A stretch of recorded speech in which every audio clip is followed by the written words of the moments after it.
Assalamualaikum warahmatullahi wabarakatuh. Baiklah teman-teman semua, kami dari kelompok 11 akan mempresentasikan hasil diskusi kami mengenai pneumotoraks.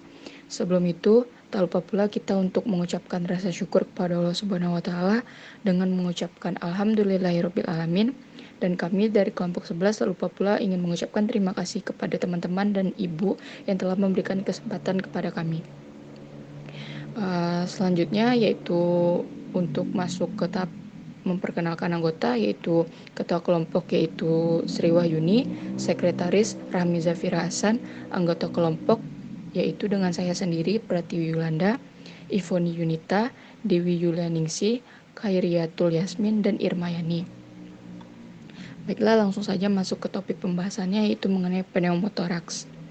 Pengertian pneumotoraks. Pneumotoraks merupakan istilah medis yang digunakan untuk menggambarkan paru-paru yang mengalami kolaps atau mengempis. Pneumotoraks terjadi saat udara memasuki ruang antar paru-paru dan lapisan pleura yang menyelimuti organ tersebut.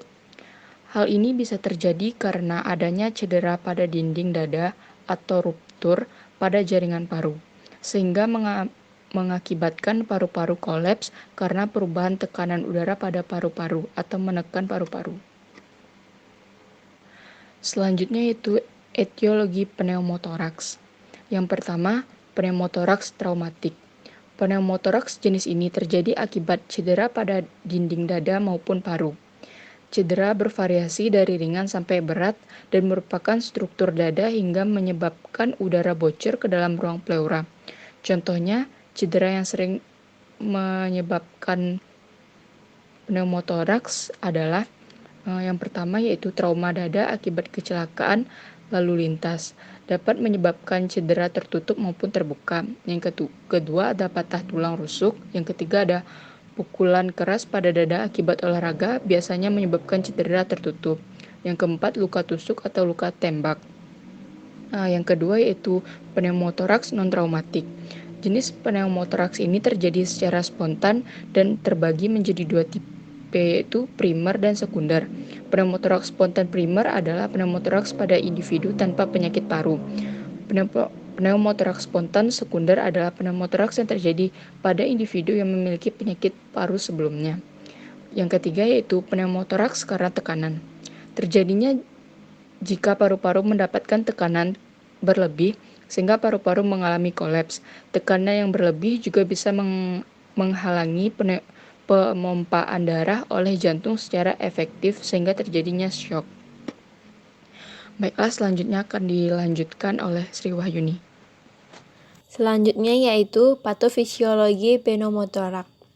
Pneumotoraks dapat disebabkan oleh trauma dada yang dapat mengakibatkan kebocoran atau tusukan atau laserasi pleura visceral, sehingga paru-paru kolaps bagian atau komplit berhubungan dengan udara atau cairan masuk ke dalam ruang pleura. Volume di ruang pleura menjadi meningkat dan mengakibatkan peningkatan tekanan intratoraks. Jika peningkatan tekanan intratoraks terjadi, maka distres pernapasan dan gangguan pertukaran gas dan menimbulkan tekanan pada mediastinum yang dapat mencetuskan gangguan jantung dan sirkulasi sistemik.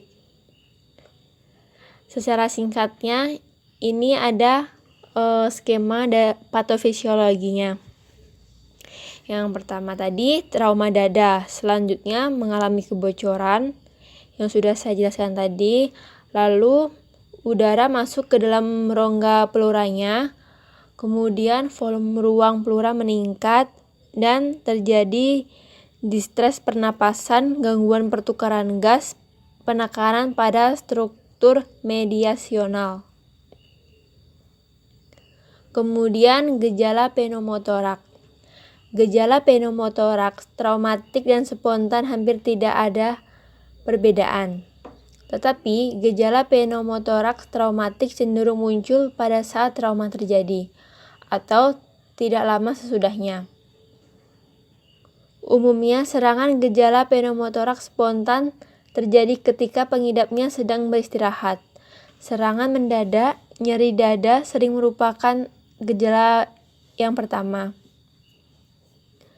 Adapun gejala yang lainnya yaitu rasa nyeri di dada, sesak nafas, keluar keringat dingin, sensasi tertarik di dada, membiru, dan takikardia berat atau denyut jantung cepat. Selanjutnya akan dilanjutkan oleh Vira. Manifestasi klinik. Yang pertama, gejala klinik pneumotoraks spontan bergantung pada ada tidaknya tension pneumotoraks, serta berat ringan pneumotoraks. Pasien secara spontan mengeluh nyeri dan sesak napas yang muncul secara tiba-tiba. Berdasarkan anamnesis, gejala-gejala yang sering muncul adalah yang pertama itu ada sesak napas yang didapatkan pada 80-100% pasien. Yang kedua ada nyeri dada yang didapatkan pada 75-90% pasien. Yang terakhir ada batuk-batuk yang didapatkan pada 25-35% pasien. Terus ada tanda dan gejala pneumotoraks, itu berupa sesak napas pada bagian dada terasa sempit, gelisah, keringat dingin, sianosis, tampak sisi yang terangsang menonjol dan tertinggal di dalam pernapasan. Perkusi hipersonor, pergeseran mediastinum ke sisi sehat, pola napas melemah pada bagian yang terkena. Suara amforik, saat diperkusi terdengar hiperosa, nyeri pleura, hipotensi, dan yang terakhir ada pemeriksaan radiologi. Selanjutnya yaitu komplikasi.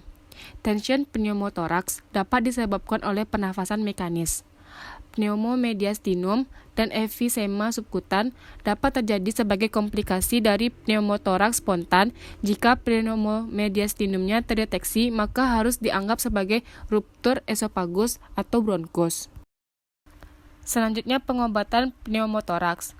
Pengobatan ini bertujuan untuk menurunkan tekanan pada paru-paru agar dapat membuatnya mengembang secara normal. Selain itu, tujuan dari pengobatan ini yaitu juga untuk mencegahnya penyakit tersebut kambuh kembali. Metode untuk mengobati penyakit ini yaitu tergantung pada beratnya kolaps paru-paru dan kondisi kesehatan pasien secara keseluruhan. Selanjutnya yaitu pemantauan. Apabila kolaps terjadi pada sebagian kecil paru-paru, dokter akan melakukan pemantauan pada kondisi pasien dengan serangkaian foto ronsen pada dada sampai udara yang berlebihan hilang dan paru-paru pasien telah mengembang secara normal kembali. Pada umumnya, hal ini membutuhkan 1-2 minggu. Selain itu, menggunakan oksigen tambahan dapat mempercepat proses penyembuhan. Selanjutnya, pemasangan jarum atau case tube atau selang yang dipasang ke rongga dada untuk mengeluarkan udara. Apabila daerah paru-paru yang kolaps luas, maka dokter dapat menggunakan jarum atau case tube yang dapat menghilangkan udara berlebih. Pengobatan ini dilakukan dengan cara jarum atau selang yang dimasukkan di antara tulang rusuk menuju ruang yang berisi udara yang menekan paru-paru. Jarum suntik dipasang sehingga dokter dapat menarik udara berlebih. Pipa dada dapat dipasang ke alat penghisap yang secara terus-menerus mengeluarkan udara dari rongga dada. Yang terakhir itu pembedahan.